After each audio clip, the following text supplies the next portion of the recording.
Hello, story lovers. Welcome back to my channel, Cherava Priya, part 85. Yes baby అని విజ్జు కన్ను కొట్టడంతో అంత scene లేదు. ఒక్కరే అనగానే ఎందుకొక్కరు? నేనొక్కడినే కదా లింగులింగుమంటూ అనగానే అదేంటి హాయిగా ఉంటుంది కదా ఒక్కరుంటే అనగానే ఏముండదు బోర్ కొడుతుంది. నీకో విషయం తెలుసా? మా డాడీ ఆఫీస్ నుంచి వచ్చాకే నేను ఆడుకోవాల్సొచ్చేది. మా అమ్మమ్మ వాళ్ళ ఊర్లో ఉన్నప్పుడే నేను పిల్లలతో ఆడుకునేవాడిని. ఇక్కడికొస్తే బోర్ కొట్టేది. ఎందుకంటే ఇక్కడ ఉన్న వాళ్ళందరూ పిల్లలకి ఏదో ఒకటి నేర్పించడానికి మ్యూజిక్ క్లాసెస్, ట్యూషన్ క్లాసెస్ లేదంటే కరాటే క్లాసెస్ లేదంటే ఇంకేదైనా క్లాసెస్‌కి పంపేవాళ్ళు. కానీ ఆడుకోవడానికి కాదు. ఊరు కాబట్టి పిల్లలు ఆడుకునేవాళ్ళు కాబట్టి అక్కడ కొంచెం ఆడుకునేవాడిని. అక్కడ కూడా డ్యాడీ ప్రతిరోజు ఫోన్ చేసి చదువుకోవాలి, చదువుకోవాలని హోంవర్క్ అంతా కంప్లీట్ అయ్యాకే ఆడుకోవడానికి వెళ్ళమనేవాడు అన్నాడు.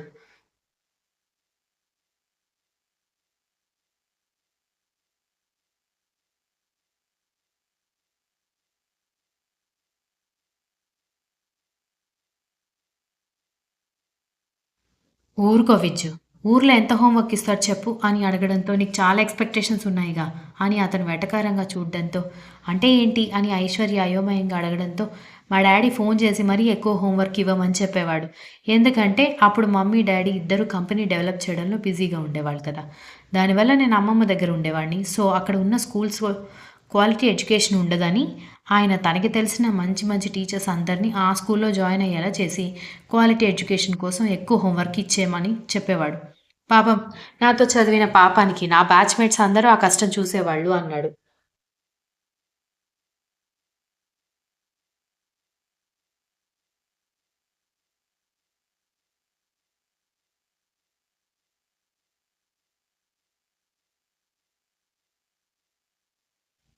దాంతో ఐశ్వర్య పగలబడి నవ్వుతూ ఉంటే నీకు కామెడీగా ఉందా అనగానే అది కాదు. ఇలాంటి వాళ్ళు చాలా తక్కువగా ఉంటారు. మా డ్యాడీ లాగా అనుకున్నాను. కానీ మావయ్య కూడా అలాంటి వాళ్ళే అని చెప్తూ ఉంటే నవ్వొస్తోంది అనగానే అందుకే ఆ రకంగా హోంవర్క్ చేయడానికి నాకు 7, 8 అయ్యేది. 8 గంటల్లోపు ఊర్లో అందరూ పడుకునేవాళ్ళు. ఆ టైంకి బయటికి వెళ్ళి ఆడితే పాములు, తేళ్ళు ఉంటాయని అమ్మమ్మ బయటికి వెళ్ళనివ్వకుండా 8:30 అన్నం తినిపించి నిద్రపుచ్చేది. ఇంకేముంది ఆడుకునేది లేదు, చచ్చేది లేదు అని చెప్తూ ఉంటేనే వాళ్ళు ట్యాంక్ బండ్ చేరుకున్నారు.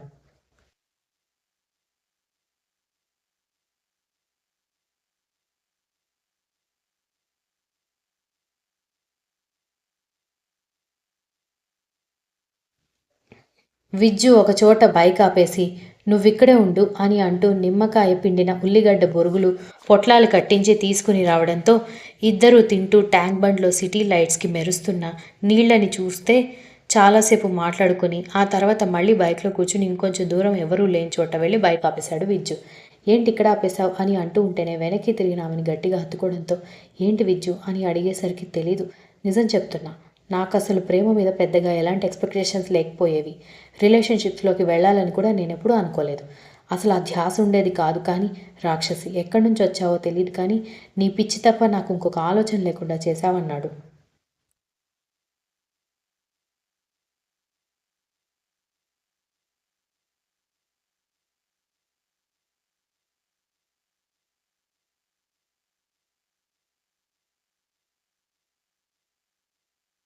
ఐశ్వర్య నవ్వుకుంటూ నేనేమైనా నా గురించి ఆలోచించమని చెప్పానా?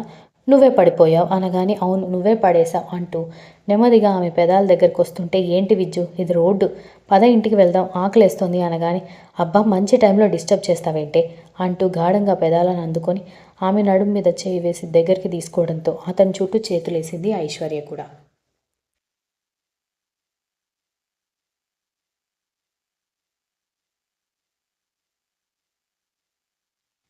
ఆ ముద్దులోనే ఆమె అంటే అతనికి ఎంత ఇష్టమో చూపిస్తూ ఉండడంతో మురిసిపోతూ ఉండిపోయింది. తర్వాత తిరుగు ప్రయాణమై వచ్చే దారిలో రెస్టారెంట్‌లో డిన్నర్ చేయడానికి ఆగారు.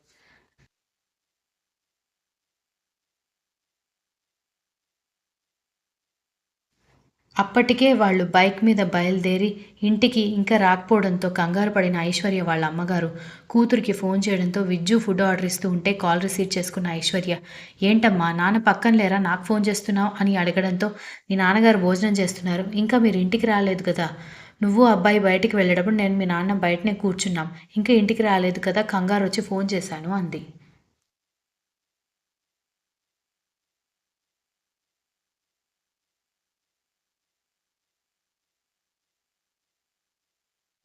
ఏం లేదమ్మా.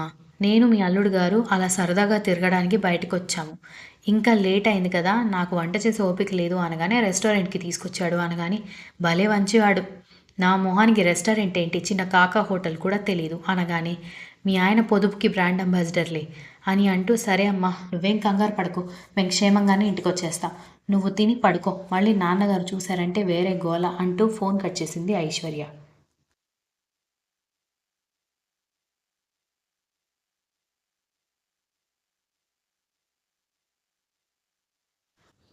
ఏంటి అత్తయ్య గారు ఫోన్ చేశారా అని విజ్జు అడగడంతో, అవును మనం బయటకెళ్ళేటప్పుడు చూసిందంట. చాలాసేపు అయింది కదా ఇంకా ఇంటికి రాలేదేంటని అడగడానికి ఫోన్ చేసింది అనగానే విజ్జు చిన్న స్మైల్ ఇచ్చి నవ్వుతూ, మీ అమ్మగారు కూడా నా మీద కోపం పెంచుకుంటారనుకున్నాను కానీ ఆవిడ మనకింత సపోర్ట్ చేస్తారని నేను అనుకోలేదు అంటూ ఐశ్వర్య చేతిని తన చేతిలోకి తీసుకొని ముద్దులు పెడుతుంటే, ఏంటి విజ్జు అని కంగారుగా అంటూ ఉంటే, నా పెళ్ళానికి నేను ముద్దులు పెడుతున్నాను అని అంటూ ఆమె చేతిని తన చేతిలోనే ఉంచుకున్నాడు.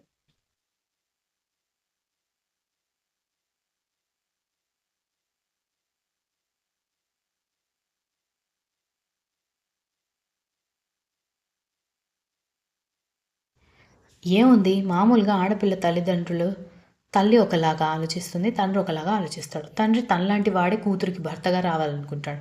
కానీ తల్లి మాత్రం కూతురు సంతోషంగా, సౌకర్యంగా ఉంటే చాలు అనుకుంటుంది. పైగా నువ్వు నన్నెంత కేర్ చేస్తావో నాకు కాలు విరిగినప్పుడు చూసింది కదా! అందుకే మా అమ్మకి నిన్ను అల్లుడిగా యాక్సెప్ట్ చేయడానికి ఎలాంటి సమస్య లేదు అని చెప్పింది ఐశ్వర్య.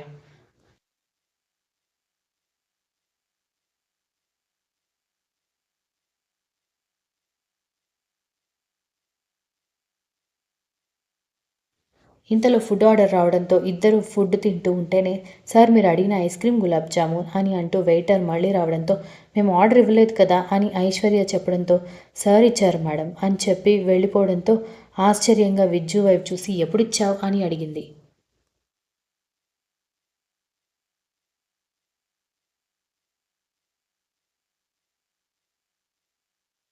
సీక్రెట్ అని అంటూ ఫుడ్ తినిన తర్వాత ice cream gulab jamun mix చేసి ఆమెకి తినిపిస్తూ ఉండడంతో నవ్వుకుంటూ తింటూ గడ్డం కింద చేతులు పెట్టుకుని విజ్జు వైపు కన్ను కొట్టకుండా చూస్తూ ఉంటే, ఏంటి అమ్మాయి గారు సైట్ కొడుతున్నారు అనగానే, అబ్బాయి గారు ఇంత మంచివాడైతే ఎలా చెప్పండి, అందుకే ముద్దుగా అనిపించి చూస్తున్నాను అనగాని, ముద్దుగా అనిపిస్తే అలా చూడకూడదు ముద్దు పెట్టుకోవాలి అని అన్నాడు.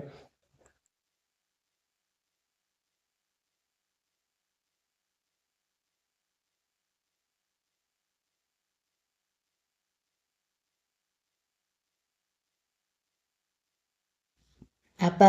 ఆశ, దోస, అప్పడం, వడ అనగానే ఆశ సంగతి పక్కన పెట్టు. దోస, వడ ఇప్పుడు ఎవరు తినరు గానీ ప్లీజ్ పెట్టొచ్చు కదా అని అడగడంతో, ఏంటి విజ్జు మరీ చిన్న పిల్లాడిలాగా అడుగుతున్నావు అనగానే, నువ్వెలా అనుకున్నా నాకు ఎలాంటి సమస్య లేదు అనగానే, ఐశ్వర్య మెడ రుద్దుకుంటూ చుట్టూ ఎవ్వరూ వాళ్ళ వైపు చూడ్డం లేదని గమనించి టక్కున టేబుల్ మీద నుంచి లేచి విజ్జు బుగ్గ మీద ముద్దు పెట్టి మళ్ళీ కూర్చోడంతో, నేనేమైనా చిన్న పిల్లాడిని అనుకుంటున్నావా నా బుగ్గ మీద ముద్దు పెడుతున్నావు అన్నాడు.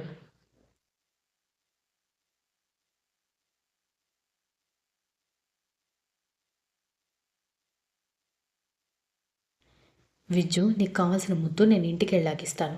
ఇప్పుడైతే ఈ ముద్దుతో సరిపెట్టుకో అని చెప్పడంతో విజ్జు మూతి ముడుచుకొని ఐస్ క్రీమ్ తినిపిస్తుంటే, నువ్వు కూడా తిను అంటూ ఆమె కూడా అతనికి తినిపిస్తూ ఐస్ క్రీమ్ కంప్లీట్ అయిన తర్వాత ఇద్దరు ఇంటికి స్టార్ట్ అయితే, ఐశ్వర్య ఫుల్గా ఫుడ్ తినడంతో విజ్జుని గట్టిగా హక్ చేసుకుని అతని భుజం మీద తలవాల్చేసరికి ఆమె కింద పడిపోతుందేమోనని కంగారులో స్లోగా డ్రైవ్ చేశాడు విజ్జు.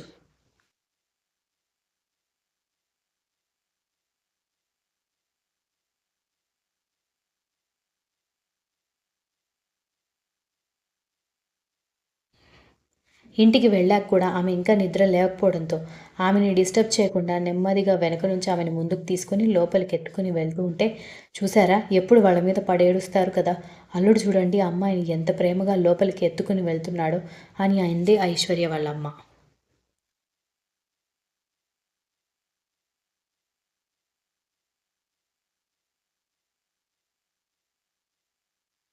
అది చూసిన ఐశ్వర్య వాళ్ళ నాన్నగారు ఏం మాట్లాడకుండా లోపలికి వెళ్ళిపోయారు.